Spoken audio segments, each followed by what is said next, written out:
Halo, selamat siang teman-teman semua. Berjumpa lagi dengan saya Hendy. Hari ini hari Kamis tanggal 11 Juni 2020. Saya ada di STP Soteria Purwokerto, tepatnya ada di perpustakaan dari kampus ini. Senang sekali kita bisa berjumpa pada siang hari ini. Dan kita pada hari ini sudah memasuki hari kelima dari pengajaran berseri spiritualitas Filokalia. Nah, kemarin hari Rabu kita sudah membahas tentang bagaimana kita menjaga hati atau nus yang ada di dalam hati. Ada beberapa tips yang praktis yang kemarin kami sampaikan, seperti kita harus punya antiresis atau kontra bicara, dan kita juga harus punya satu anger, kemarahan terhadap yang namanya dosa, terhadap yang namanya logismoi atau pikiran-pikiran yang jahat yang muncul. Kemarin kita juga bahas bagaimana kita mengatasi logisme itu mulai dari dalam hati kita, terutama hati nurani. Jika hati nurani kita sudah menuduh bahwa ini adalah hal yang salah, maka itu harus cepat-cepat dimatikan, kata Saint Isaiah. Ini seperti benih, pikiran-pikiran jahat itu seperti benih yang jika dibiarkan maka akan tumbuh menjadi rumput liar yang akan menggerogoti hati atau jiwa kita. Nah, mulai tumbuhnya di mana? Itu di dalam hati. Hati itu menjadi seperti ladang yang subur, tanah yang subur, di mana di situ akan tumbuh berbagai macam benih. Tuhan Yesus pernah menceritakan tentang perumpamaan gandum dan lalang di satu ladang yang sama. Nah, ladang itulah seperti hati kita. Ada gandum, ada lalang. Gandum diibaratkan seperti itu adalah hukum Allah di dalam hati kita. Namun ada ilalang, ada rumput, ada gulma yang selalu mengganggu, yang selalu menghimpit pertumbuhan dari gandum itu. Dan itu adalah hukum daging yang ada di dalam hati kita atau di dalam ladang kita. Nah, saudara-saudara, ini kita harus menyadari bahwa selalu ada pertempuran batin di dalam hati. Antara gandum, antara ilalang, antara hukum daging, antara hukum Allah atau hukum roh. Nah, hukum Allah dan hukum roh ini dikerjakan oleh yang namanya nus. Pertama kali oleh yang namanya nus. Nus ini harus betul-betul dijaga supaya hukum Allah ini, supaya hukum roh ini bisa bertumbuh, menghasilkan buah roh. Jika hukum Allah ini tidak dikerjakan, tidak dibiarkan untuk bertumbuh, maka hukum daginglah yang akan bertumbuh. Maka ilalang itulah yang akan bertumbuh. Sama seperti kalau seorang petani tidak mengerjakan ladangnya, maka bukan gandum yang akan tumbuh, tetapi ilalang itu yang akan tumbuh dan tidak akan mendapatkan hasil apa-apa. Begitu juga di dalam spiritualitas hati kita. Hati kita ibarat seperti ladang tadi, harus dikerjakan supaya hukum roh itu bisa bertumbuh menghasilkan buah roh. Bagaimana mengerjakannya? Ibarat seperti benih, harus kita tanam, harus kita pupuk, harus kita siram, harus kita rawat, supaya itu menghasilkan satu tanaman yang menghasilkan buah. Nah, saudara-saudara, pelajaran-pelajaran seperti inilah bagaimana kita mengerjakan hukum roh itu menghasilkan buah roh. Nah, kemarin kita sudah belajar tentang berkata tidak, tentang kontra bicara atau antiresis. Nah, pada hari ini, topik secara khusus adalah Jesus Prayer atau doa puja Yesus. Nah, ini adalah salah satu cara bagaimana kita merawat hati kita. Salah satu cara bagaimana kita mengatasi, menjaga nus kita, mengatasi pikiran-pikiran jahat atau logisme yang muncul di dalam hati kita. Salah satu cara untuk membabat, membasmi ilalang itu, atau menghambat pertumbuhan ilalang itu. Jesus Prayer. Kita akan mulai. Secara teologis, isi dari doa ini adalah Lord Jesus Christ, Son of God, have mercy on me, a sinner. Bahasa Indonesia adalah Tuhan Yesus, Anak Allah, kasihanilah aku orang berdosa. Kyrie eleison on me, hamartia. Nah, saudara-saudara, Kyrie Yesus Kristus, huis huteo eleison meton hamartolon. Atau Tuhan Yesus Kristus, Anak Allah, kasihanilah aku orang berdosa. Nah, doa ini sebetulnya dijumpai banyak di dalam Alkitab. Misalnya di dalam Lukas 17 ayat 13, Markus pasal 10 ayat 47, Matius pasal 20 ayat 31. Kemudian kita baca di dalam Kisah Rasul 4 ayat 12, di situ dikatakan tidak ada nama lain yang diberikan di bawah langit ini diberikan kepada nama Yesus yang olehnya kita dapat diselamatkan, dalam Kisah Rasul 4 ayat 12. Nah, nama Yesus begitu berkuasa. Kita akan membahas tentang nama Yesus ini atau doa puja Yesus ini khususnya nanti di dalam Lukas pasal 17.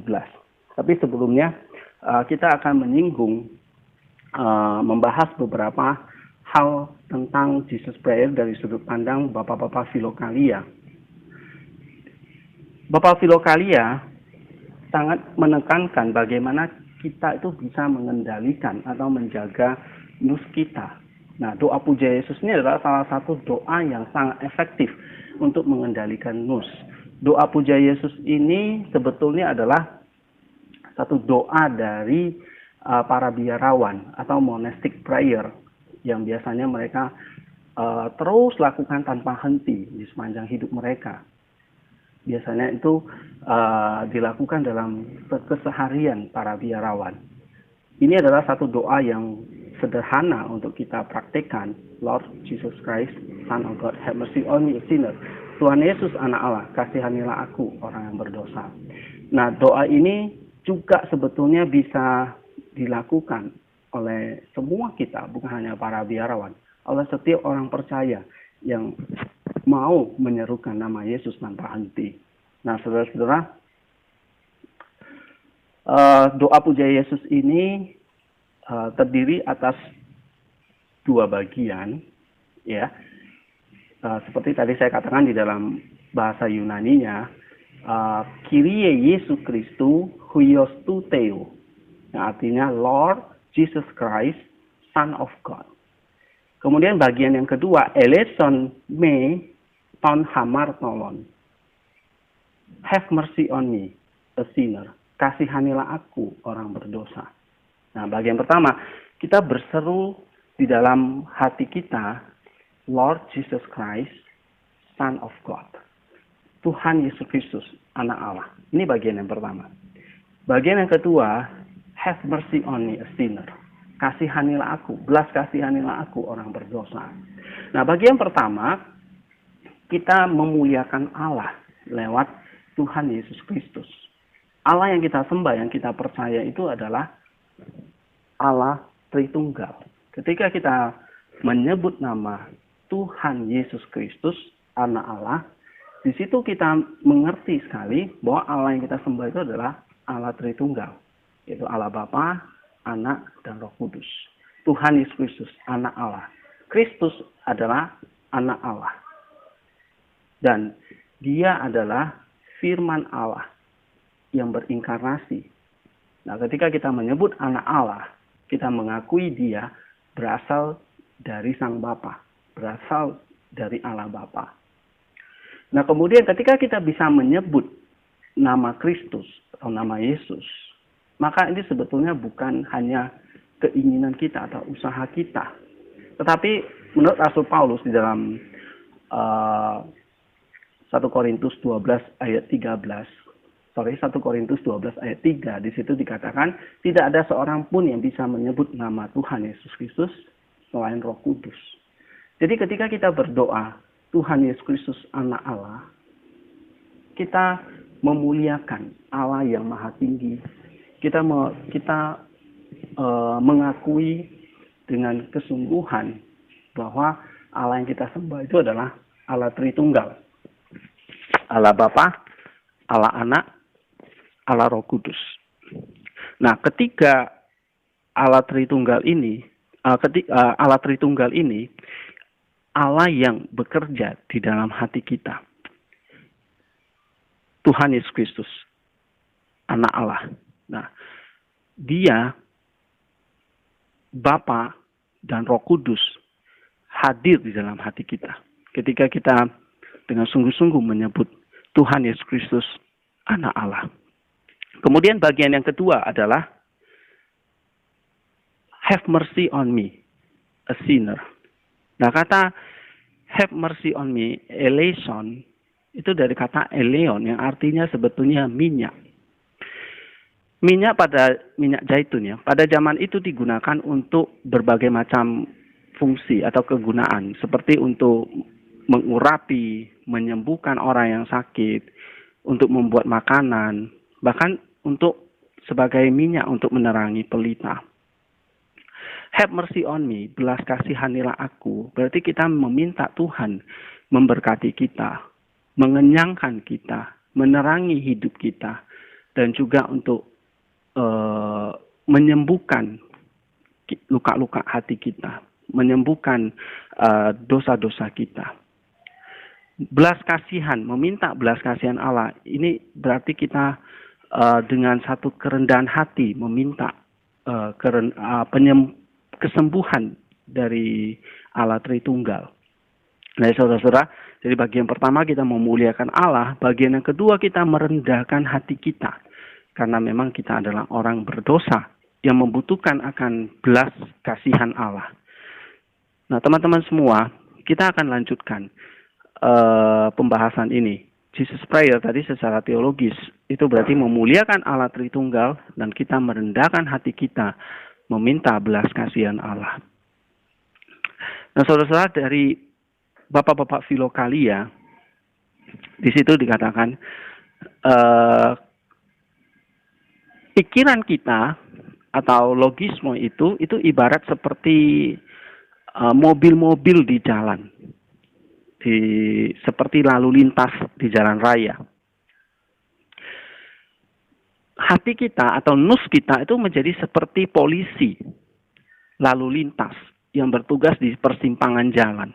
Nah, polisi inilah tugasnya untuk mengatur, mengarahkan supaya lalu lintas itu lancar. Tapi ketika tidak ada polisi, maka bisa mengalami yang namanya kekacauan. Nah, pikiran-pikiran kita atau logisme itulah seperti lalu lintas yang berlalu lalang di dalam hati kita. Oleh sebab itu, harus ada koordinasi, harmoni, keseimbangan, kedamaian, sukacita di dalam hidup kita.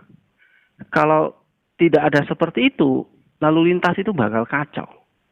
Kalau tidak ada keharmonisan, tidak ada koordinasi, maka pikiran kita atau nus kita ini bisa kacau. Nah, bagaimana kita mengatur lalu lintas pikiran di dalam hati ini? Nah, itulah diperlukan polisinya, yaitu nus kita. Nah, nus inilah harus bisa menjaga, mengatur, mengkoordinasikan semua pikiran-pikiran itu. Oleh sebab itu, nus ini senantiasa sibuk. Dia tidak boleh tinggal diam. Dia harus senantiasa mengatur semuanya. Oleh sebab itu, nus itu tidak pernah diam, terlalu sibuk. Gitu. Nah, nus yang terlalu sibuk, yang katakanlah yang tidak bisa diam inilah yang seringkali membuat kita itu terjebak di dalam satu kehidupan yang kita jalani rasanya itu tidak pernah berhenti. Nah, Bapak Filokalia mencoba mengajarkan bagaimana nus ini bisa mendiamkan diri, tetapi tetap mengatur lalu lintas pikiran itu. Memang sulit untuk menjaga nus dari berpikir, berfantasi. Pasti dia selamanya akan menghasilkan pikiran-pikiran atau logisme dalam aliran yang tidak pernah berakhir. Para Bapak Filokalia mengajarkan kita cara mengendalikan nus. Bagaimana menggunakan satu pikiran untuk membersihkan diri dari semua pikiran yang lain yang berusaha mengerumuni nus tadi. Nah, satu pikiran itu adalah doa puja Yesus tadi. Atau kita panjatkan dengan lebih singkat, misalnya dengan hanya nama Tuhan Yesus, kasihanilah aku. Atau kita bisa singkat saja, have mercy on me, Tuhan Yesus kasihanilah aku, atau Yesus kasihanilah aku. Jadi doa yang memang agak panjang, misalnya Tuhan Yesus Kristus, anak Allah, kasihanilah aku, kita bisa persingkat menjadi Yesus, kasihanilah aku. Atau hanya nama Yesus saja kita ucapkan. Nanti di sesi terakhir, Shelin akan memberikan tips praktis bagaimana kita memanjatkan doa ini. Dengan mengencangkan nus pada nama Yesus yang kuat, kita tuh dimampukan menutup nus dengan suara iblis atau suara setan. Dan kita membukanya untuk suara Allah. Menjaga semua suara iblis yang berusaha memanggu. Dia yang telah mencapai keheningan batin, telah mencapai esensi dari iman Kristen, kata John Climacus. Tujuan dari doa puja Yesus adalah untuk mencapai keheningan seperti itu, dengan berdiri di hadirat Allah, dengan nus di dalam hati. Nah, doa puja Yesus itu adalah berusaha untuk menenangkan nus yang tadi sibuk mengatur lalu lintas pikiran. Dengan doa puja Yesus itu kita memberi kekuatan kepada nus, menstabilkan nus ini supaya dia mampu menjadi seperti polisi yang mengatur lalu lintas itu. Nah, Jesus Prayer ini akan mengencangkan nus kita, mengendalikan nus kita, mendiamkan nus kita di dalam hati supaya berdiri stabil, berdiri kokoh, dan dia bisa bekerja dengan maksimal. Nah, saudara-saudara, itu yang diajarkan oleh Bapak Filokalia. Saint Theophan itu mengatakan, kita harus mengikat nus dengan satu pikiran, hanya memikirkan satu, yaitu pikirkan Tuhan Yesus. Jadi, fokus dari Jesus Prayer itu adalah pikirkan nama Yesus. Pikirkan Tuhan Yesus. Nah, sebab nama dia berkuasa dalam Kisah Rasul tadi. Kisah Rasul 4 ayat yang ke-12 tadi. Nah, saudara-saudara, kita lanjutkan. Sekarang bagaimana pandangan beberapa Bapak Filokalia tentang Jesus Prayer ini? Saya akan banyak mengutip dari Saint Hesychios.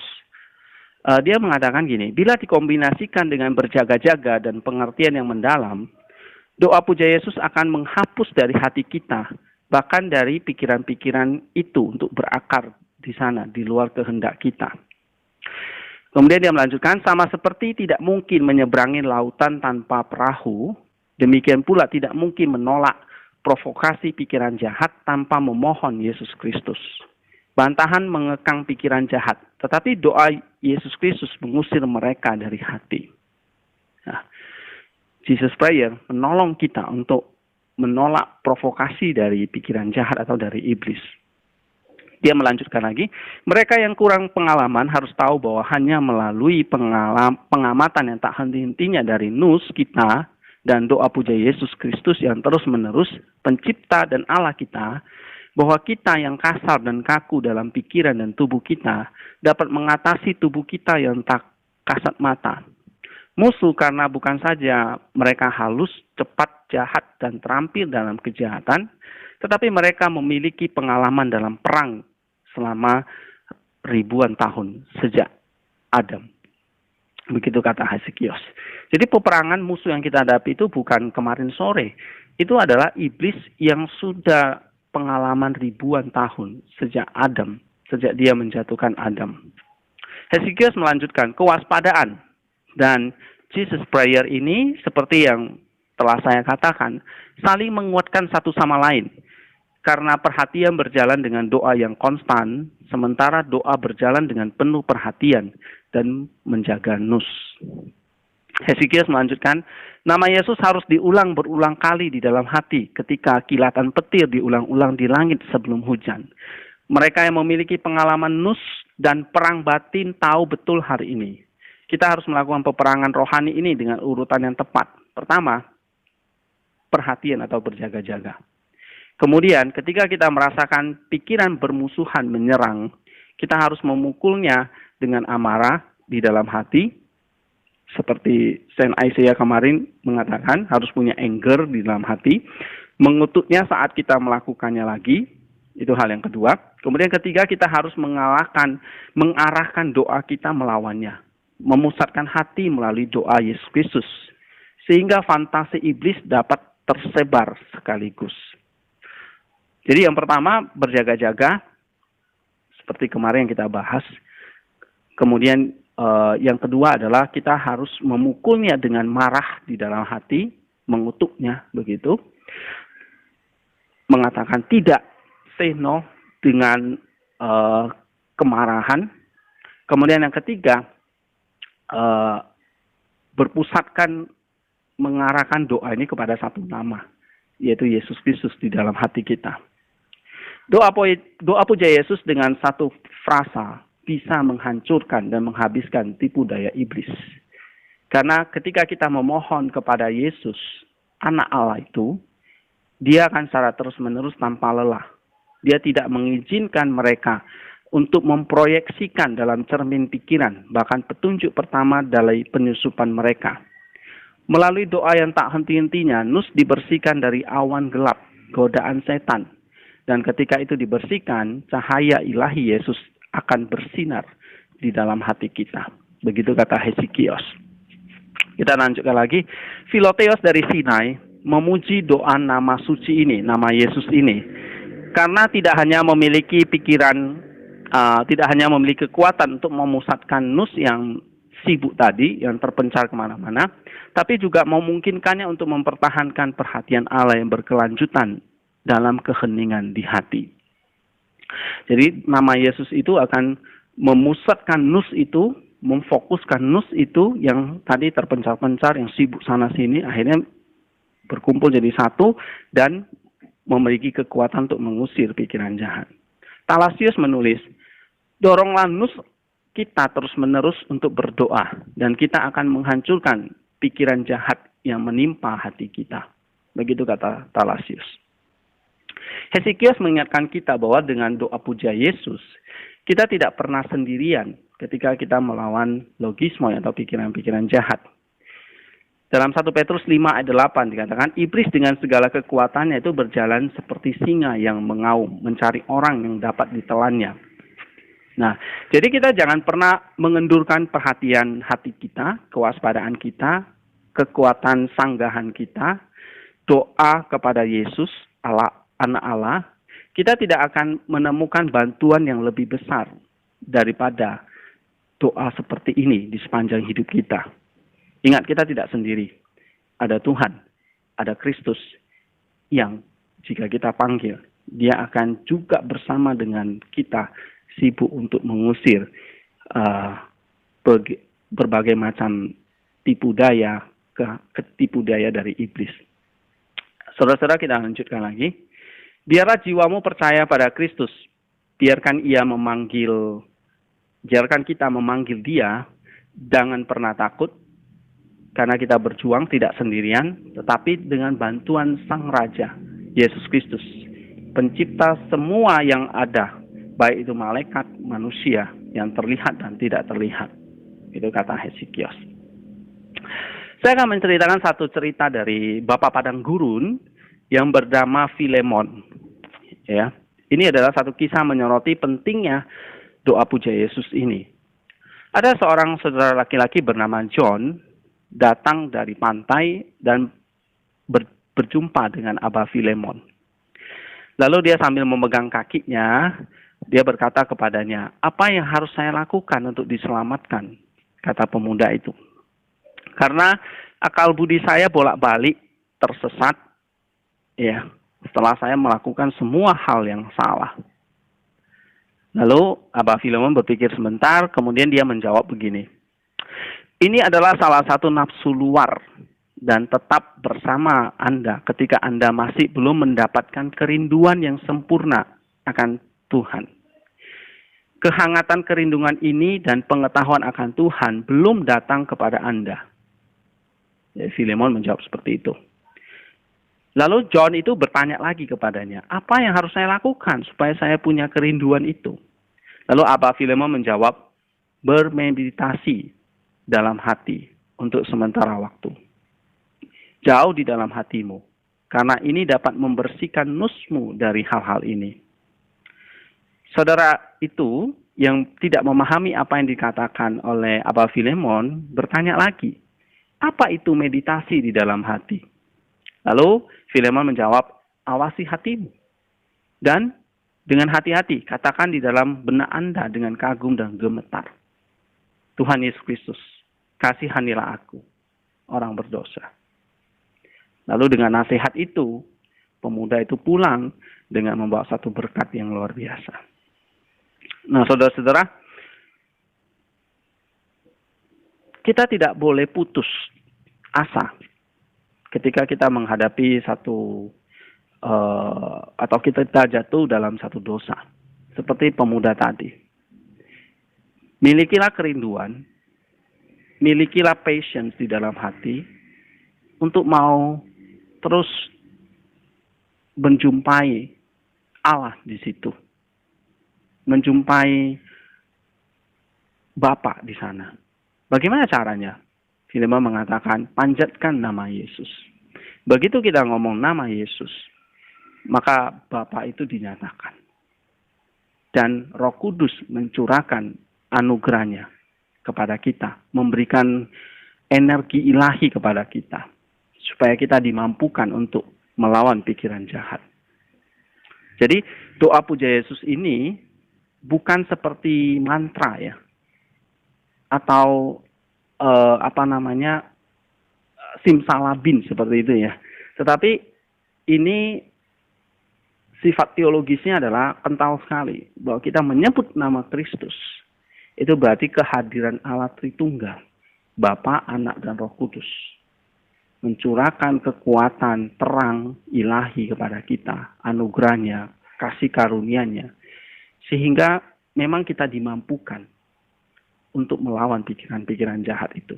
Kita dimampukan untuk menjaga hidup kita itu dengan baik. Nah, saudara-saudara, jadi doa ini bukan doa untuk seperti mantra gitu ya, untuk hal-hal yang mistik, tidak. Tetapi ini doa yang sangat bersifat trinitas gitu. Nanti di bagian kedua kita akan membahas tentang belas kasihanilah aku. Tapi saya akan mengambil dari kisah orang buta di dalam Lukas pasal 17. Saya akan lanjutkan sebentar dari bapak-bapak Filokalia tentang Jesus Prayer ini. Jesus Prayer adalah satu doa yang menekankan stabilitas dari nous. Seperti yang tadi saya katakan. The stability of the nous. Nah, bagaimana caranya? Sehingga ketika kita mau melakukan doa ini pada akhirnya adalah menstabilkan nous kita. Mengheningkan nous kita. Menentramkan nous kita. Supaya nous itu bisa mengatur lalu lintas pikiran di dalam hati kita. The stability. Kemudian ini adalah doa yang langsung ditujukan kepada Allah, kepada Bapa, Anak, dan Roh Kudus. Tanpa memakai tadi mantra, bukan mantra, atau tanpa memakai image-image seperti itu. Jadi ini memang doa yang tanpa imageless prayer, ya. Doa yang pada akhirnya pikiran kita dengan Allah itu akan menyatu. Nus kita dengan Allah itu akan menjadi satu di dalam hati.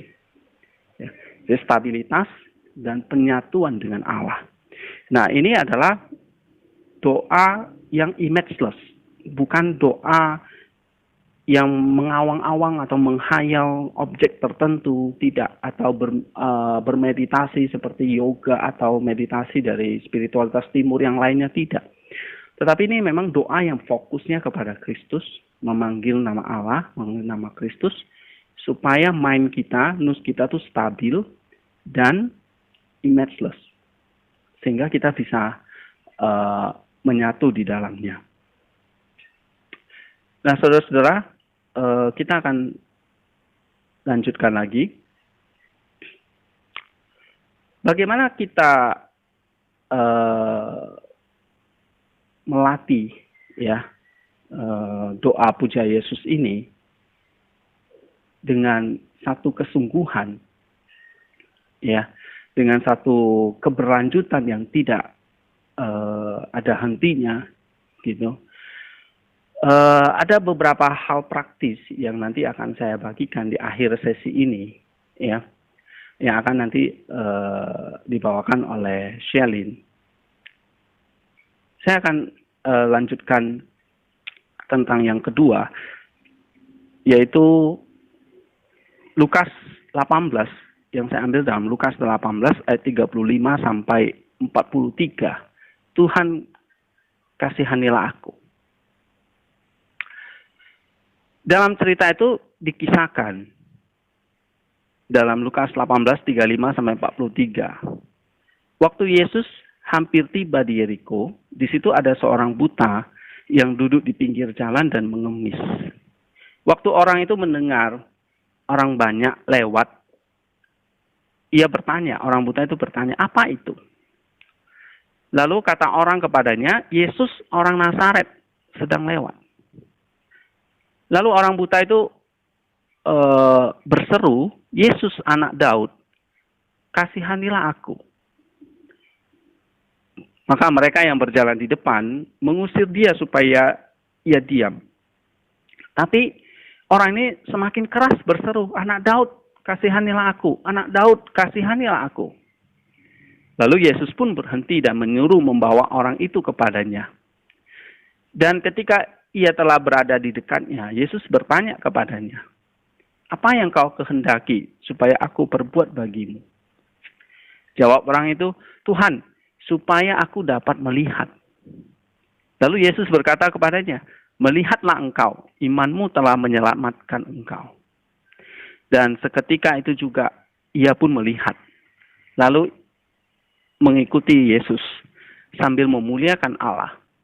Seluruh orang itu melihat kejadian ini dan memuji Allah. Nah, saudara-saudara, kita melihat ya, ada orang buta yang duduk di pinggir jalan. Pinggir jalan ini seperti katakanlah tempat yang terpinggirkan begitu. Seperti sebuah selokan di jalan di Yeriko. Ia buta dan sekaligus ia seorang pengemis yang duduk di selokan. Nah, bagi orang-orang Yeriko, ia adalah orang terendah dari yang terendah. Orang marginal dari yang marginal. Ketika dia mendengar banyak orang lewat, ia bertanya, apa itu? Lalu mereka mengatakan, Yesus dari Nazaret sedang lewat. Tapi dia berseru sambil menangis. Memohon, Yesus anak Daud, kasihanilah aku.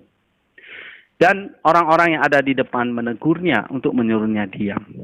Dia tahu orang yang lewat itu adalah Yesus. Di dalam hatinya, orang buta itu percaya kepadanya. Lalu dia berseru kepadanya dengan imannya. Namun orang-orang di sekitarnya menegur. Diam kamu, Tuhan sedang sibuk melayani. Dia mengajar banyak orang. Apakah kamu pikir dia akan memperhatikan kamu? Seorang pengemis yang kotor dan buta yang berkumbang di selokan. Beraninya kamu menyusahkan Tuhan. Kamu itu bukan siapa-siapa. Kamu yang paling rendah dari kami. Kamu itu sampah masyarakat. Kira-kira begitu cercaan yang dia hadapi ketika dia berseru nama Yesus. Tetapi dia tidak menyerah, dia semakin berseru, dia semakin berteriak. Anak Daud, kasihanilah aku, kasihanilah aku. Orang buta itu tidak menyerah, tidak ada hambatan, tidak ada keputusasaan yang bisa menghentikannya. Ia mendengarkan apa yang telah Yesus perbuat. Begitu banyak mujizat yang sudah Yesus lakukan dan dia mendengar itu. Dan kita tahu, iman timbul dari pendengaran. Nah, pendengaran seperti itulah yang menimbulkan iman di dalam hatinya. Dan tidak ada yang menghentikannya untuk melakukan kontak dengan Yesus. Ia berteriak lebih keras dari sebelumnya. Anak Daud, kasihanilah aku. Saudara-saudara, apa yang terjadi setelah dia berteriak? Setelah dia memohon dengan sangat keras. Lalu di situ, di atas semua keributan orang banyak, Yesus mendengar doa pengemis yang buta, yang kesepian itu. Dan amazingnya dia berhenti. Yesus berhenti.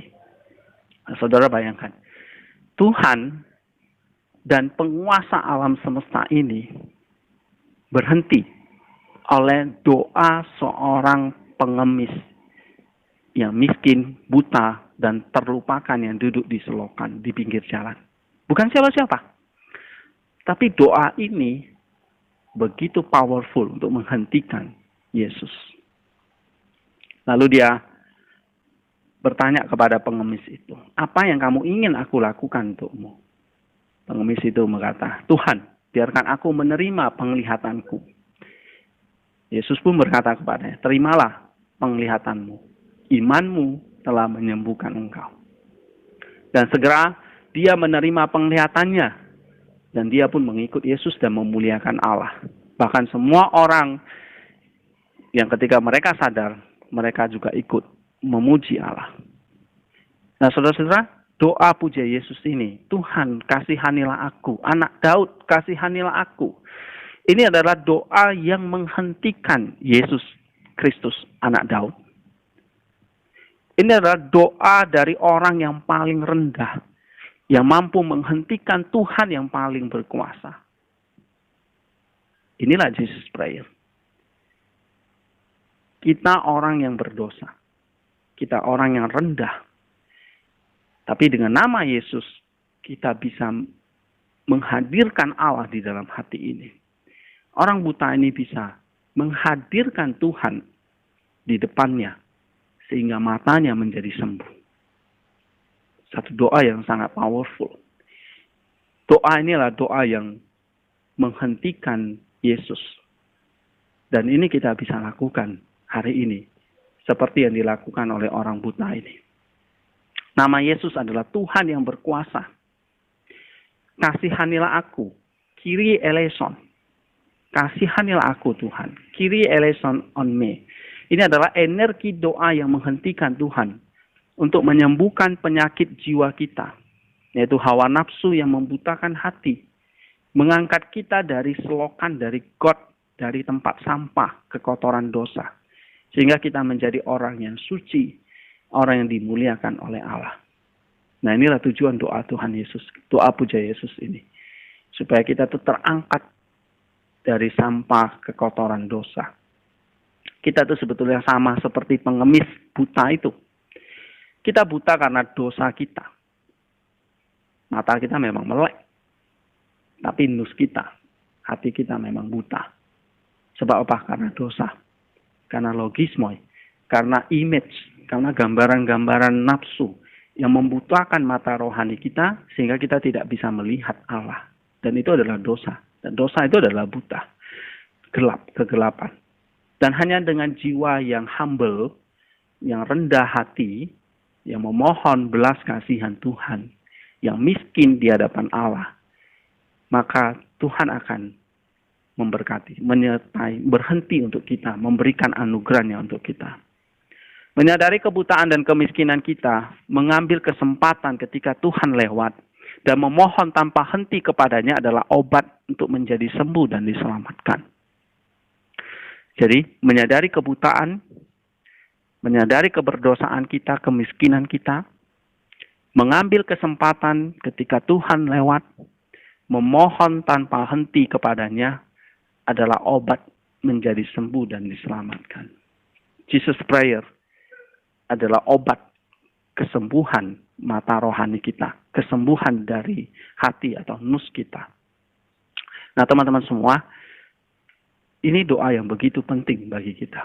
Jesus Prayer ini. Kasihanilah aku. Tadi saya katakan, Tuhan kasihanilah aku. Ini adalah satu kata eleon yang artinya minyak. Punya 4 makna. Tuhan berkatilah aku, urapilah aku, berkatilah aku. Tuhan terangilah hidupku. Tuhan kenyangkanlah aku. Tuhan sembuhkanlah aku dari penyakit dosa. Berkati, kenyangkan, terangi, sembuhkanlah aku dari segala dosa. Nama Yesus, memang cerita tadi di dalam orang buta tadi, dia memanggil anak Daud, Ya, nah sekarang kita ganti menjadi anak Allah. Diubah sedikit oleh para bapak filokalia atau di dalam doa di biarawan itu diubah menjadi Tuhan Yesus Kristus anak Allah, kasihanilah aku. Kemarin saya cerita sedikit tentang satu buku klasik ya, yang judulnya The Way of a Pilgrim, The Journey of a Pilgrim atau perjalanan seorang musafir. Di situ diceritakan ada kisah seorang petani tanpa nama yang mencari seseorang yang akan mengajarinya bagaimana ia memenuhi perintah Alkitab untuk berdoa tanpa henti. Ketika dia mengikuti satu liturgi di gereja, lalu pendetanya itu berkhotbah tentang doa tanpa henti. Dia gelisah dan dia mencari tahu apa artinya doa seperti itu. Dia berkeliaran di Rusia dan Siberia dengan ransel kering, roti, makanan yang secukupnya, dan amal dari orang-orang untuk berlindung. Ia bertanya pada banyak otoritas gereja dan umat, tetapi tidak ada yang bisa mengajarinya cara berdoa tanpa henti itu. Ia hampir pergi putus asa dengan hati kosong, tapi akhirnya dia bertemu dengan seorang biarawan. Lalu biarawan itu mengajarinya tentang doa puja Yesus ini.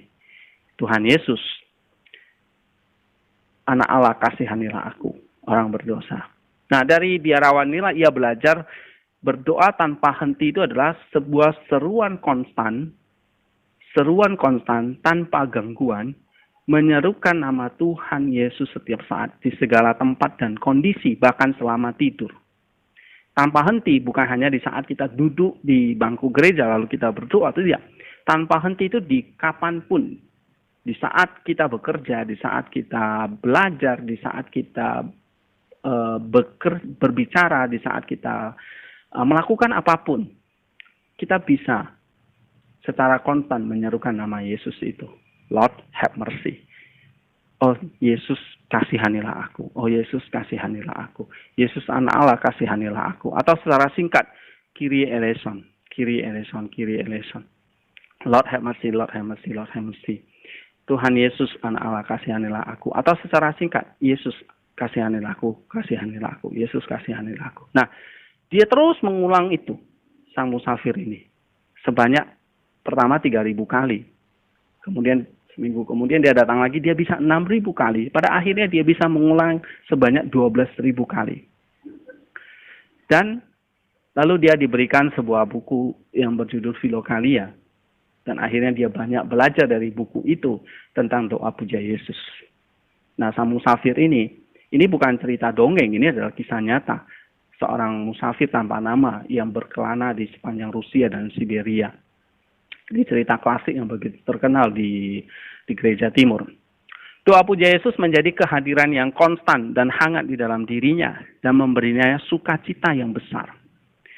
Theophan menulis, pada awalnya doa yang menyelamatkan itu biasanya adalah kerja keras kita. Tadi ingat, peziarah itu, musafir itu berdoa tanpa henti sebanyak 12.000 kali. Ini adalah usaha keras, our effort. Kesungguhan kita untuk sungguh-sungguh mau berubah. Namun, jika seseorang berkonsentrasi padanya dengan semangat, ia akan mulai mengalir dengan sendirinya. Seperti sungai yang bergumam di dalam hati. Jadi kalau effort, usaha yang keras, maka pada akhirnya itu akan seperti sungai yang mengalir, air yang tanpa henti, doa yang tanpa henti seperti itu. Dan Theophan mengatakan ini adalah berkat besar. Dan kita layak bekerja keras untuk mendapatkan itu. Apa yang berbeda dari doa puja Yesus? Doa bagi kebanyakan orang itu hanya meminta sesuatu kepada Tuhan. Jika ada masalah, kita baru berdoa. Jika ada satu permohonan, baru kita berdoa. Jika ada permintaan yang begitu berat, penting, kita baru berpuasa dan berdoa. Tetapi doa puja Yesus bukan untuk itu. Doa puja Yesus bukanlah doa yang demikian. Bukan untuk meminta sesuatu. Tapi ini adalah doa yang mengubah si pendoa itu sendiri. Doa yang mengubah diri kita. Bukan untuk meminta hal-hal yang lain, tetapi mengubah kita sendiri. Bapak gereja yang bernama John Chrysostom menjelaskan, Bagaimana ini bisa terjadi? Dia menuliskan, saya memohon kepada kamu, saudara-saudara, jangan pernah melanggar atau membenci aturan doa ini. Seorang Kristen ketika ia makan, ketika ia minum, berjalan, duduk, bepergian, atau melakukan hal apapun, harus terus-menerus berseru, Tuhan Yesus Kristus anak Allah, kasihanilah aku. Sehingga nama Tuhan Yesus turun ke lubuk hati untuk menaklukkan ular yang memerintah padang rumput batin dan membawa kehidupan dan keselamatan kepada jiwa. Ia harus menaklukkan ular yang memerintah padang rumput batin dan membawa kehidupan dan keselamatan jiwa. Ia harus selalu hidup dengan nama Tuhan Yesus, sehingga hati menelan Tuhan dan Tuhan di dalam hati, dan keduanya menjadi satu. Dan lagi, jangan menjauhkan hatimu dari Tuhan, tetapi berdiam di dalam Dia. Dan selalu jagalah hatimu dengan mengingat Tuhan kita Yesus Kristus, sampai nama Tuhan berakar di dalam hati, dan hati berhenti memikirkan hal-hal lain. Nah, John Chrysostom menekankan, konstan tidak pernah berhenti berseru nama Yesus, sampai kita menyatu, sampai kita menelan Tuhan di dalam hati, dan kita menjadi satu dengannya. Seperti tadi saya katakan, the purpose, tujuan dari Jesus Prayer itu adalah tadi, menyatu dengan Tuhan di dalam hati. Nah, saudara-saudara, teruslah mengucapkan nama Tuhan Yesus agar hati dapat menelan Tuhan dan Tuhan di dalam hati, dan keduanya menjadi satu. Namun, ini tidak bisa dicapai hanya dalam 1 hari atau 2 hari. Seperti perjalanan seorang musafir tadi, dia begitu gelisah, dia mencari tahu, sampai dia bertemu dengan seorang biarawan, dan dia mengucapkannya itu sampai 12.000 kali. Berhari-hari, berbulan-bulan dia melatihnya. Ini membutuhkan waktu yang lama. Bahkan bisa bertahun-tahun kita melatihnya. Dengan pengulangan yang konstan dan nyaris tanpa henti, kita menjadikan realitas belas kasihan, baik menerimanya dari Tuhan dan meneruskannya kepada orang lain. Dan itu adalah fondasi hidup kita. Berseru dan jadikan itu realitas. Ketika kita berdoa, puja Yesus ini berulang kali, doa ini akan menjadi kokoh di dalam hati kita. Pada saatnya, doa itu menjadi sadar tanpa usaha dari pihak kita. Di tengah kesulitan, godaan, rasa sakit, amarah, frustrasi, ya, apalagi saat-saat seperti ini, kita sangat membutuhkan doa seperti ini. Kita sangat membutuhkan Allah yang akan menopang kita, menolong kita. Hasilnya, ketika kita berdoa secara konstan, kita itu menjadi pendoa. Bukan lagi orang yang berdoa, tetapi kita menjadi bait Allah sendiri yang berdoa. Pendoa. Kita mulai menyembah dan berdoa. Bukan dengan kata-kata kita sendiri. Bukan lagi dalam pikiran kita sendiri. Tetapi di dalam Roh Kudus. Roh Kuduslah yang membuat kita bisa berdoa. Dan Roh Kuduslah yang berdoa untuk kita. Sehingga kalau doa tanpa henti itu ada yang bertanya, bagaimana kalau lagi saat saya tidur? Bukan saya tidak sadar saya berdoa. Kalau saya tidur 8 jam, berarti saya tidak lagi berdoa selama 8 jam. Nah, doa puja Yesus itu adalah doa bukan hanya pikiran kita yang bekerja, tetapi hati yang bekerja. Roh Kudus yang bekerja. Sehingga ketika kita istirahat tidur sekalipun tanpa sadar, roh kita, jiwa kita, itu juga berdoa bersama dengan Roh Kudus. Maka ada doa tanpa henti. Unceasing prayer. Ada kekuatan yang luar biasa dalam nama Yesus. Rasul Paulus berkata, setiap orang yang memanggil nama Tuhan akan diselamatkan. Roma pasal 10 ayat 13. Kristus Yesus merendahkan dirinya dan menjadi taat sampai mati. Bahkan mati di kayu salib. Karena itu Allah sangat meninggikan dia dan memberinya nama di atas segala nama. Bahwa dalam nama Yesus setiap lutut harus tunduk. Baik segala yang ada di surga dan yang ada di bumi dan yang ada di bawah bumi. Dalam Filipi pasal 2 ayat 5-10. Yesus juga berkata di dalam Yohanes 14 ayat 13. Jika kamu meminta sesuatu dalam namaku, aku akan melakukannya. Rasul Petrus berkata dalam Kisah 4 ayat 12 tadi. Keselamatan tidak ada dalam siapapun juga selain di dalam Dia. Sebab di bawah kolong langit ini tidak ada nama lain yang diberikan kepada manusia yang olehnya kita dapat diselamatkan. Maka kekuatan doa puja Yesus terletak pada nama Yesus. Nama yang ada di atas segala nama. Dengan demikian, nama Yesus saja yang dapat memenuhi seluruh kebutuhan orang yang berdoa. Ketika ia berdoa dengan iman, dan kemudian dijalani dengan satu ketaatan di dalam hidup dia kepada Allah. Karena seperti yang Tuhan Yesus sendiri katakan di dalam Matius 7 ayat 21, tidak setiap orang yang berkata kepadaku, Tuhan, Tuhan, akan memasuki kerajaan surga, tetapi ia yang melakukan kehendak Bapakku yang ada di surga. Nah, doa puja Yesus ini menolong kita supaya kita menjalani satu kehidupan yang sungguh-sungguh di hadapan Tuhan.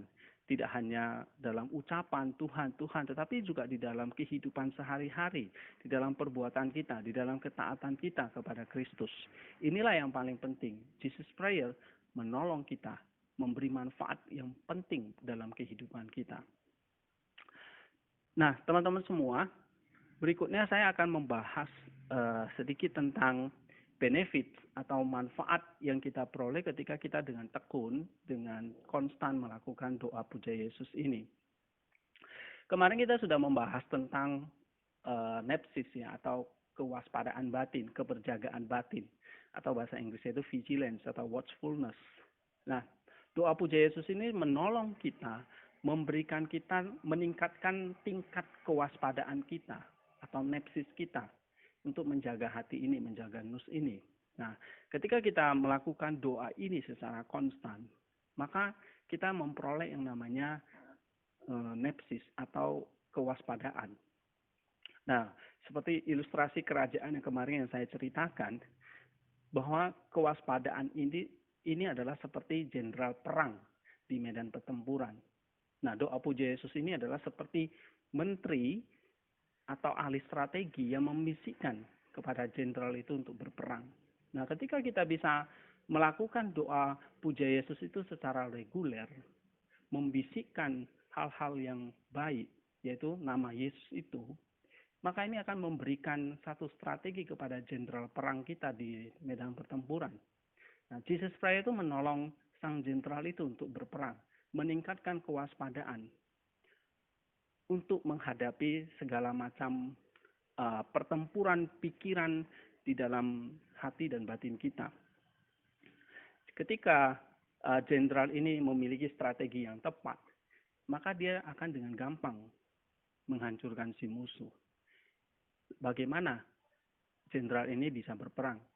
Bergantung kepada strategi yang akan dia lakukan. Nah, strategi itu adalah Jesus Prayer ini. Jesus Prayer inilah yang akan meningkatkan tingkat kewaspadaan kita, menjaga hati, menjaga nus kita untuk melawan segala macam pikiran-pikiran jahat dan nafsu-nafsu yang timbul dari dalam hati. Kemudian Jesus Prayer ini juga menghasilkan manfaat yang kedua, benefit yang kedua, yaitu buah roh.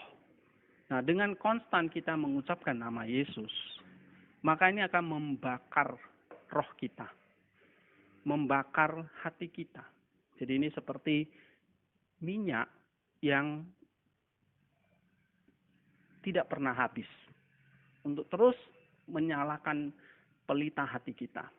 Nah, kemarin sempat saya singgung tentang perumpamaan 5 gadis bijaksana dan 5 gadis bodoh. 5 gadis bijaksana itu disebut bijaksana, pintar, karena dia menyediakan minyak yang cukup untuk menantikan kedatangan sang mempelai laki-laki. Nah, ketika minyaknya habis, dia bisa segera mengisi dengan minyak yang lain. Ada minyak cadangan yang banyak. Nah, saudara-saudara, Jesus Prayer itu merupakan satu minyak, satu burning, satu bahan bakar yang tidak akan pernah habis ketika kita terus berseru nama Yesus. Dia akan menjadi minyak yang terus menyalakan hati kita, pelita hati kita, supaya hati ini tetap terang. Ketika ada pelita, maka hati ini akan terang. Dengan terangnya itu akan menutupi segala yang gelap.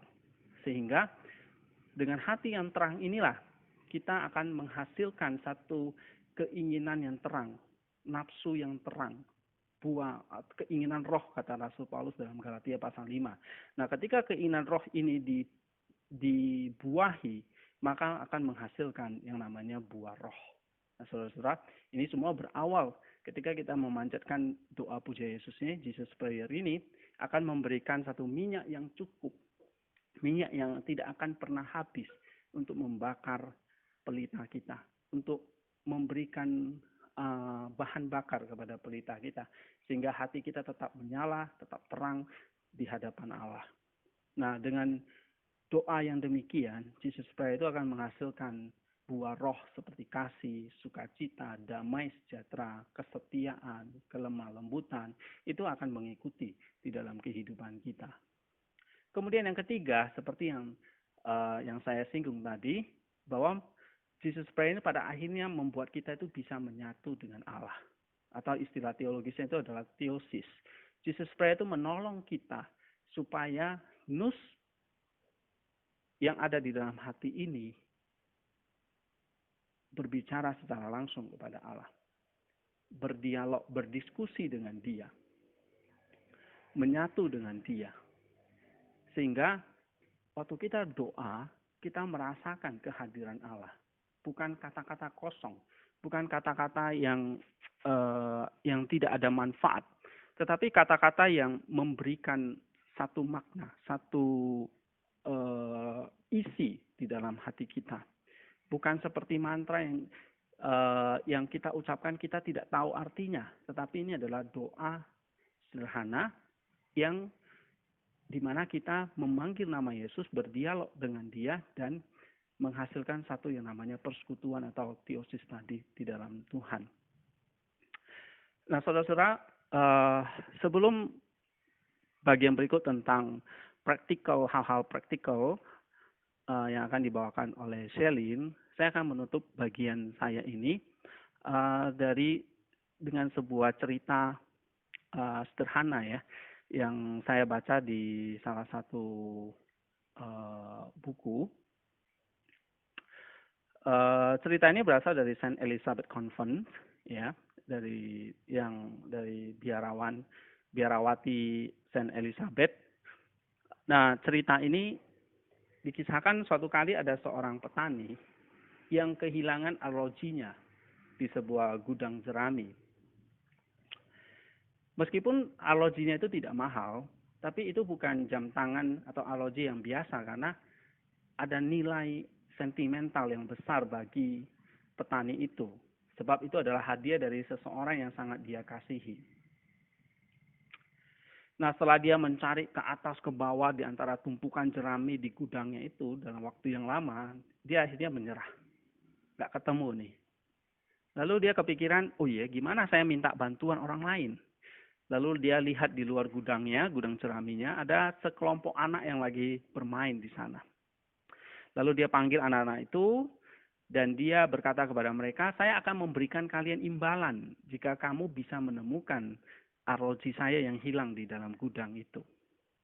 Lalu anak-anak tadi senang, semangat gitu. Lalu bergegas masuk ke gudang dan mencari sekeliling tumpukan jerami itu. Tapi setelah ditunggu-tunggu, arloji itu tetap tidak ditemukan. Nah, akhirnya anak-anak itu pun menyerah. Petani itu pun sudah menyerah. Ya sudahlah, hilanglah arloji saya. Tapi tiba-tiba ada seorang bocah ya, anak kecil laki-laki, datang menghampiri petani itu, lalu meminta kepada petani itu, tolong beri kesempatan kepada saya lagi. Saya akan mencari dan menemukannya. Lalu petani itu menatapnya dan berpikir, kenapa tidak? Ya, lagi pula bocah ini kelihatannya sungguh-sungguh mau mencarinya. Dia cukup tulus. Lalu akhirnya petani itu mengizinkan anak itu kembali ke gudang untuk mencari arloji itu. Setelah beberapa saat, kabar baik muncul. Anak laki-laki itu keluar dengan arloji di tangannya. Petani itu pun senang dan terkejut. Kok bisa ya dia menemukan arloji itu padahal kita sudah mencarinya kemana-mana. Lalu dia bertanya, bagaimana kamu bisa berhasil menemukan arloji itu? Lalu anak itu menjawab, saya tidak melakukan apa-apa. Saya cuma duduk di situ, di dekat tumpukan jerami, lalu saya belajar untuk mendengarkan. Dalam keheningan, aku mendengar detak arloji. Dan disitulah saya mencari suara itu. Dan saya menemukan arloji itu. Nah, teman-teman semua, ini satu cerita sederhana, tetapi satu pesan yang begitu kuat untuk kita. Kita seringkali tidak memiliki keheningan waktu untuk berdoa. Apalagi kita diajarkan untuk berdoa tanpa henti. Mengapa? Karena kita selalu terburu-buru ke sana kemari. Kita berurusan dengan banyak masalah yang tidak ada habisnya. Kita mengerjakan ini dan itu. Dan kita ingin semua masalah itu cepat selesai.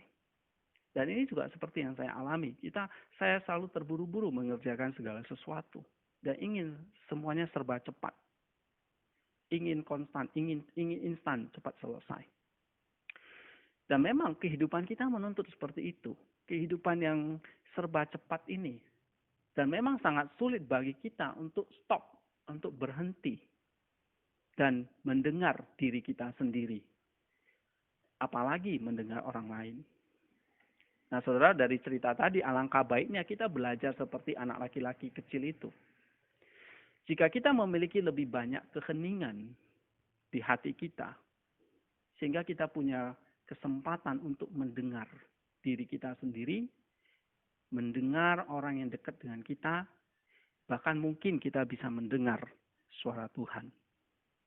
Nah, Jesus Prayer adalah menolong kita untuk supaya kita punya keheningan batin. Mungkin tubuh kita, tangan kaki kita beraktivitas, mulut kita, mata kita, telinga kita, semua beraktivitas sehari-hari. Tetapi bukan berarti kita tidak bisa hening di hadapan Tuhan. Kita bisa hening kalau kita tuh berlatih berdoa dengan Jesus Prayer. Seperti seorang musafir tadi dalam buku The Way of Pilgrim tadi. Dia berlatih 12.000 kali dalam sehari. Walaupun dia gelisah, walaupun dia dengan pikiran yang berkecamuk, tetapi dia bisa melakukan itu dan akhirnya menemukan doa tanpa henti. Nah, walaupun dalam kehidupan kita sehari-hari begitu sibuk, dengan begitu banyak urusan, begitu banyak masalah dengan keluarga kita, pekerjaan kita, bahkan mungkin akhir-akhir ini kita banyak bergumul tentang masalah kesehatan, masalah pandemi COVID-19 ini, dan kita memang dijebak di dalam satu situasi yang tidak mengenakan seperti ini. Tetapi ini adalah satu kesempatan yang baik bagi kita juga untuk belajar mengheningkan diri, mendengar diri kita, mendengar orang lain, mendengar keluarga kita, bahkan mendengar suara Tuhan. Bagaimana caranya? Jesus Prayer menolong kita. Jesus Prayer memberikan manfaat supaya kita bisa melakukan satu kewaspadaan dan keheningan. Waktu kita bekerja, melakukan apapun seperti yang kata John Chrysostom tadi, ingat, di dalam mulut kita jangan lupa mengucapkan Jesus Prayer terus menerus, maka Tuhan Yesus akan menjawab segala kebutuhan kita. Jika kita ada waktu-waktu khusus untuk berdoa, mari kita kerjakan dengan lebih serius, lebih sungguh-sungguh, dan dengan ketaatan, maka Allah akan hadir, menenteramkan jiwa kita, memberikan keteduhan dalam hati kita, sehingga kita punya kekuatan untuk menghadapi segala tantangan, segala urusan, segala masalah yang kita ada hadapi. Saudara-saudara semua, keheningan tidak bergantung kepada apakah kita bekerja atau tidur, apakah kita melakukan aktivitas sana-sini, tetapi keheningannya adalah keheningan batin yang kita selalu peroleh. Ada keheningan, ada damai sejahtera, ada kasih, ada sukacita di dalam hati. Itulah keheningan.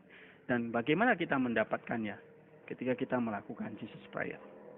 Oke, terima kasih semua rekan-rekan. Sesi berikut, Selin akan memberikan 1-2 tips bagaimana kita dalam keseharian yang sibuk ini, yang mungkin kita beraktivitas sana-sini, kita bisa berdoa secara benar, konstan dengan Jesus Prayer ini. Tips-tips praktis dari Selin. Silakan Selin.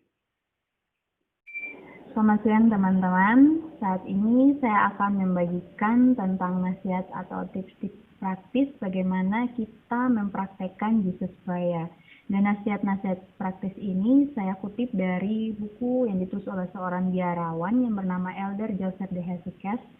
Dalam bukunya, dalam suratnya yang pertama, kepada seorang pemuda yang bertanya tentang doa. Begini isi suratnya. Saudaraku yang kekasih dalam Kristus, saya berdoa semoga kamu baik-baik saja. Hari ini saya menerima surat kamu dan akan menjawab semua pertanyaanmu.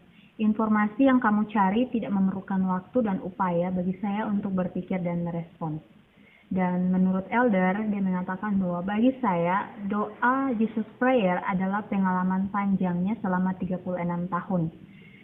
Diceritakan bahwa ketika saya datang ke Gunung Suci atau Gunung Athos yang berada di Yunani, saya segera mencari seorang pertapa yang melakukan doa.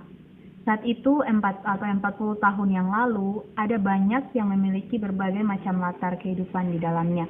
Orang-orang yang bermoral dan para penatua di masa lalu yang pada waktu itu sedang berada di Gunung Athos. Kami memilih salah satu dari mereka sebagai penatua kami dan menerima bimbingan dari beberapa bimbingan mereka. Untuk menguasai doa Jesus Prayer ini, kita harus terus-menerus memaksa diri untuk mengucapkan doa tanpa henti. Pada awalnya dengan cepat, tidak boleh punya waktu untuk membentuk pikiran-pikiran yang mengganggu atau imajinasi-imajinasi lain. Tetapi kita harus memusatkan memfokuskan nus kita kepada Kristus sebelum kita memulai doa Jesus Prayer ini. Dengan mengatakan, Tuhan Yesus Kristus, kasihanilah aku. Jadi kata-kata doanya berbunyi seperti ini. Tuhan Yesus Kristus, kasihanilah aku. Nah, ketika doa ini kita ucapkan secara lisan dalam waktu yang sangat lama, maka nus kita akan menjadi terbiasa dengannya dan akhirnya ia mau mengatakannya. Sehingga hal ini akan menjadi manis seolah-olah kamu memiliki madu di mulutmu dan kamu ingin terus-menerus untuk mengatakannya sepanjang waktu. Jika kamu menghentikannya, kamu akan merasa sangat tertekan.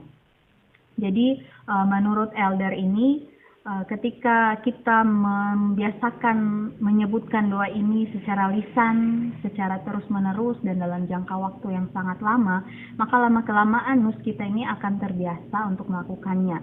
Gitu. Jadi nus kita akan berdoa dengan sendirinya, akan menyebut kata-kata doa yang sudah biasanya kita lakukan secara lisan. Dan juga ketika nus kita sudah terbiasa untuk dengan doa ini, maka dia akan mengambil isinya. Ketika kita sudah mempelajarinya dengan baik, maka ia mengirimkannya ke hati. Jadi ketika kita sudah belajar mengucapkan doa-doa ini dengan baik setiap hari, setiap waktu, maka nus akan mengirimkan kata-kata doa ini atau makna doa ini ke dalam hati kita. Karena nus memasok makanan untuk jiwa. Tugas nus adalah mengirim apapun yang baik atau yang jahat yang dilihat atau didengarnya masuk ke dalam hati, yang merupakan pusat kekuatan spiritual dan fisik manusia atau singgasana nus. Jadi ini berarti bahwa ketika nus yang disebut juga sebagai pikiran kita mulai melihat atau membiasakan atau mendengar bahwa kita selalu menyebutkan kata Yesus Kristus anak Allah, kasihanilah aku, maka kata-kata ini dengan sendirinya nus akan mengirimkannya ke dalam hati kita untuk dikelola lebih lanjut lagi. Karena hati adalah pusat hidup manusia. Jika kata-kata doa ini sudah kita biasakan dan sudah masuk ke dalam hati, maka doa ini yang akan mengontrol kehidupan kita, gitu. Atau apapun yang keluar dari kehidupan kita. Dan ketika seseorang mengatakan doa, dia harus menjaga nus untuk dari bayangan-bayangan apapun dan hanya memperhatikan kata-kata doa itu. Lalu bernapas dengan lembut, dengan kemauannya sendiri, kemudian dengan seperti itu bisa membawa nus ke dalam hatinya. Ia memegangnya seolah-olah dalam kurungan secara berirama mengucapkan doa, Tuhan Yesus Kristus, kasihanilah aku. Pada awalnya dia mengucapkan doa beberapa kali dan menarik nafas. Kemudian ketika nus terbiasa tinggal di dalam hati, dia akan dengan sendirinya mengucapkan satu doa dalam setiap nafas. Tuhan Yesus Kristus menghirup, kemudian melepaskannya dengan berkata, kasihanilah aku. Sekali lagi, menarik nafas dengan berkata, Tuhan Yesus Kristus, kasihanilah aku. Kemudian menghembuskan nafas keluar. Dan ini terjadi sampai rahmat menutupi jiwa dan mulai bertindak di dalamnya. Ini adalah teori. Jadi doa diucapkan di mana-mana, baik kita sedang duduk, baik di tempat tidur, berjalan, ataupun berdiri, kita harus berdoa atau mengucapkan doa ini tanpa henti. Selain secara lisan, tetapi di dalam hati juga. Seperti halnya Rasul Paulus pernah menuliskan bahwa dalam 1 Tesalonika 5 ayat 17-18 bahwa ucapkanlah syukur dalam segala hal. Jadi doa atau Jesus Prayer ini, doa Jesus Prayer merupakan salah satu bentuk ucapan syukur kita. Dan kita bisa lakukan kapan saja dan di mana saja dan dalam segala hal, segala situasi hidup kita. Bukan secara kita menyebutkannya saja, tetapi di dalam hati kita juga melakukan doa itu atau menyebutkan doa itu. Namun, tidak cukup hanya dengan berdoa ketika Anda pergi tidur. Dibutuhkan perjuangan, berdiri dan duduk saat kamu lelah, duduklah, kemudian berdiri lagi agar kamu tidak tertidur. Ini disebut dengan praksis. Selanjutnya, kita menunjukkan niat baik kepada Tuhan. Tetapi semuanya tergantung kepada Tuhan, apakah Dia memberikan atau tidak kepada kita. Tuhan adalah awal dan yang akhir. Karena rahmat-Nya adalah kekuatan pendorong yang mengaktifkan semua hal. Sedangkan tentang bagaimana kasih diaktifkan, kamu akan menyadari bagaimana ketika kamu menaati perintah-perintah. Jadi ketika kamu bangun di malam hari dan berdoa, ketika kamu melihat seorang sakit dan bersimpati dengannya, ketika kamu melihat seorang janda atau yatim piatu atau orang tua dan kamu menjadi dermawan bagi mereka, maka Allah mengasihi kamu. Dan kemudian kamu juga mencintainya.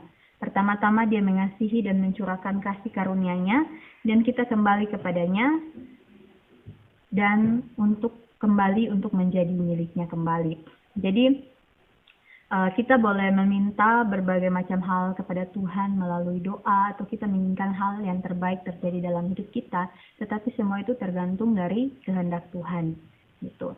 Dan juga ketika kita berdoa, Tuhan akan memberikan kita dorongan untuk melakukan perintah-perintah Tuhan. Jadi bagaimana supaya kita bisa melakukan apa yang Tuhan mau dari hidup kita, seperti setia, jujur, dan juga hidup dalam kebenaran tanpa dosa, maka hal yang pertama yang kita lakukan adalah belajar untuk mencintai Dia. Belajar untuk mengasihi Dia.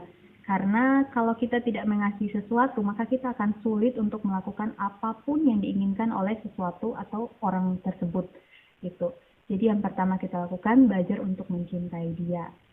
Dan kalau kita sudah belajar mengasihi Tuhan atau mencintai Tuhan, kita akan dengan mudahnya atau kita akan terdorong atau lebih semangat untuk berjuang untuk melakukan apa yang Dia mau dari hidup kita. Misalnya melakukan hal-hal yang benar itu. Dan juga jika kita mencari dan menemukan Allah hanya melalui doa, jangan biarkan satu nafas berlalu tanpa henti. Jadi salah satu caranya untuk kita mengasihi Tuhan atau mencintai Tuhan adalah mencari Dia dan menemukan Dia di dalam hati kita melalui doa Jesus Prayer tadi. Kalau memang kita mau menemukan Tuhan melalui doa Jesus Prayer yang tadi sudah saya jelaskan, maka belajarlah untuk tidak membiarkan satu nafas pun dari hidupmu berlalu tanpa kamu mengucapkan doa itu. Berhati-hatilah supaya kamu tidak memikirkan fantasi-fantasi yang lain. Karena Dia atau Yesus sendiri sangat sempurna, tidak tunduk pada silogisme. Dia bertindak seperti angin sepoi-sepoi di pikiran kita. Ketenangan datang ketika kita mempertimbangkan seberapa besar kita merenungkan Tuhan. Jadi ketika kita menghadapi berbagai situasi, atau kita bergumul dengan dosa kita yang mungkin seringkali kita lakukan dalam hidup kita memerlukan ketenangan gitu. Dan ketenangan itu hanya ada di dalam Tuhan. Dan juga dilanjutkan di sini bahwa jika kita berusaha mengucapkan doa ini atau doa Jesus Prayer ini dengan lantang dan tanpa henti, dalam 2 atau 3 bulan, dalam 2 bulan atau 3 bulan itu kita akan terbiasa untuk terus melakukannya. Kemudian ketika kita terbiasa untuk terus melakukannya, maka rahmat Tuhan atau kasih Tuhan akan menyegarkan kita ketika kita sudah terbiasa melakukan doa Jesus Prayer. Dan yang sendirinya kita akan mendapatkan ketenangan batin di dalam jiwa kita. Dan Dan ketika Nus mengambilnya, kita berhenti mengatakannya secara lisan. Artinya ketika Nus mengambil ahli untuk melakukan doa Jesus Prayer ini, maka kita, walaupun kita sudah berhenti untuk mengatakannya dengan mulut kita, tapi Nus kita yang ada dalam hati terus untuk berdoa. Jadi biarkanlah lidah kita melanjutkan mengucapkannya dengan keras. Semua kekuatan dibutuhkan dengan lidah sampai kita terbiasa pada awalnya. Setelah itu, dalam tahun-tahun berikutnya, biarkan Nus yang selalu berdoa di dalam hati kita. Dan ini penutup suratnya dikatakan bahwa ketika kamu datang ke Gunung Suci, datang dan temui kami. Kita akan berbicara tentang hal-hal lain. Kamu akan menemukan doa dimanapun ketika pikiran-pikiran kamu beristirahat. Di sini kamu akan mengunjungi biara-biara dan pikiran kamu akan terganggu oleh hal-hal yang Anda dengar dan lihat. Saya yakin kamu akan menemukan doa. Jangan ragu, hanya ketukkan langsung di pintu rahmat ilahi dan pasti Kristus akan membukakan bagimu.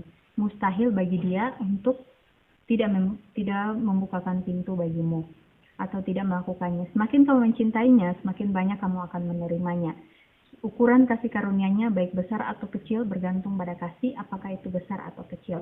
Jadi untuk kita melakukan Jesus Prayer ini, kita harus kuatkan hati kita, harus kita tanamkan dalam pikiran kita untuk semakin mencintai Tuhan. Dengan begitu kita akan semakin mudah untuk melakukannya. Nah, itu tentang nasihat-nasihat praktis menurut biarawan ini yang bernama Elder. Nah, jadi sekarang kita akan melihat bagaimana ada beberapa tips-tips lain. Ada 10 tips. Nah, yang pertama, pergi ke tempat doa setiap hari atau siapkan ruangan doa, siapkan waktu-waktu untuk kamu berdoa setiap harinya. Kemudian yang kedua, pilih tempat yang tenang untuk berdoa. Jangan pilih tempat yang ramai atau banyak orang gitu, tapi pilihlah tempat yang terbaik atau tempat yang tenang. Ketiga, bersiaplah untuk masuk ke dalam percakapan dengan Tuhanmu. Persiapkan hati, persiapkan diri kita, persiapkan pikiran kita supaya tetap tenang, ada di dalam tertuju kepada Tuhan, fokus kepada Tuhan, agar supaya kita bisa konsentrasi untuk melakukan doa ini. Yang keempat, duduk atau berdiri dengan tenang, bisa dalam keadaan duduk atau berdiri, lepaskan semua pikiran dalam kehidupan sehari-hari kita. Mungkin ada masalah atau ada beban apa yang ada di pikiran kita tinggalkan dulu untuk sementara waktu, dan kita fokuskan, tenangkan hati, pikiran untuk memulai doa. Yang kelima, ulangi doa ini secara perlahan, secara berulang kali selama setidaknya 15 menit, bekerja hingga atau bisa juga sampai 30 menit. Kita mengucapkan doa ini secara berulang-ulang. Yesus anak Allah, kasihanilah aku. Yesus anak Allah, kasihanilah aku, secara berulang-ulang. Kemudian yang keenam, berkonsentrasi pada doa dengan penuh semangat. Ketika Anda menemukan pikiran Anda mengembara, segera bawa kembali perhatian Anda ke kata-kata doa Anda. Jadi ketika kita mengucapkan kata-kata ini, Yesus anak Allah, kasihanilah saya, gitu. Atau kasihanilah aku, orang yang berdosa ini. Pikiran kita harus terfokus pada kata-kata doa kita, gitu. Ketika kita fokus pada kata-kata doa kita, maka dengan sendirinya makna dari kata-kata itu akan menguasai hati kita dan membawa hati kita itu untuk juga masuk di dalam doa tersebut. Kemudian ketujuh, penggunaan tali doa dapat membantu Anda konsentrasi. Yang kedelapan, setelah selesai dengan duduk diam-diam selama beberapa menit sebelum melanjutkan aktivitas lain. Jadi setelah selesai mengucapkan doa ini dengan tenang, Anda perlu mengambil waktu untuk duduk beberapa menit, kemudian bisa melanjutkan aktivitas Anda yang lain. Bisa juga kita ikut berpartisipasi dalam liturgi atau komuni suci dengan berpuasa. Dalam waktu hari Rabu atau Jumat juga bisa kita berpartisipasi dalam pengakuan suci setidaknya 2 kali setahun. Kemudian terakhir, carilah bimbingan dari spiritual Anda, yaitu Bapa sendiri. Gitu. Oke, mungkin sampai di sini yang bisa saya sampaikan tentang bagaimana kita melakukan Jesus Prayer atau doa batin ini dalam kehidupan kita sehari-hari. Dan biarlah apa yang telah kami bagikan ini dapat membantu teman-teman semua untuk belajar menumbuhkan iman kita kepada Tuhan, dan memang iman kita semakin hari semakin bertumbuh akan pengenalan tentang Kristus dan apa yang akan kita lakukan dalam kehidupan kita selanjutnya. Sampai berjumpa di waktu yang berikutnya. Terima kasih.